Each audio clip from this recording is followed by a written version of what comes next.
KG and RINGY Quick Hitter. AT MAX setup. KG and I get tons of requests to know how we set up our detectors, and today I'm going to show you a little bit about what we do with the brand new AT MAX. Here's one right here. First off, there are a billion different setting combinations on most detectors, and everyone likes something a bit different depending on where they hunt. But for now, I'm just going to give you the basic settings right out of the box that we use for the type of hunting we do. We generally hunt these sites that are like old foundations or yards, stuff with plenty of signals, so we generally set them up this way. For the AT MAX, I like to run it in custom 35, meaning I hit the mode button until it cycles around to the custom mode. In the custom mode, I set all the notches to active so that all the gold rings, including the little ones that sound like flip tops, still hit hard and even. If you're at a site with 99% flip tops, it's a hassle, but I don't like missing gold rings of any kind. We really like it that way because it gives you a chance to hear everything that you want to hear.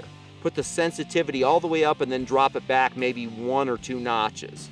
And then we'll run the iron discrimination up to about 35 and then go from there. If it's really junky, we'll bump it all the way up, maybe all the way to 44. On the other hand, if the yard or the site we're doing doesn't have many signals and it's pretty quiet, we'll drop that from 35 down to 30 or maybe even lower. If we're doing a site that's really trashy and we've already got the iron discrimination way up at 44 all maxed out and we're still struggling, we always go to the smaller coil. This little baby will really help you focus in on targets, especially in trashy areas. It'll pick things out, you know, and you can even go smaller to a sniper coil if you want. If you're gonna hunt junky areas, this little coil is definitely something you want in your arsenal. You know, sometimes KG runs the AT MAX in 0 mode, just like an AT Pro, you know, and he runs it up to 35 on the iron discrimination, which is really the same thing as custom with it all notched in at 35. But the trick is, if you run it in custom like that and you turn the machine off, then you can turn it back on and it remembers what you did and you're fine. But when KG's running that thing in 0 mode, every time he turns the machine on, he has to reset that thing and run the iron discrimination up to 35. Every time he turns on his machine, I go out and find something before he even gets that notched up to 35.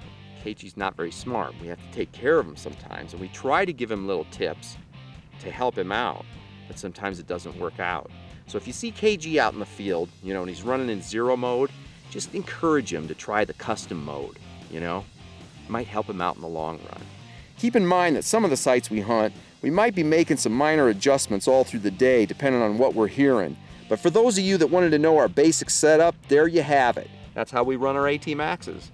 KG and RINGY, that's what we do. The best way to see if these settings work for you is to bury a couple things in the ground and go try it out. There's no substitute for practice, and as we all know, practice makes perfect. Now go find some nectar, RINGY out. Quick hitter!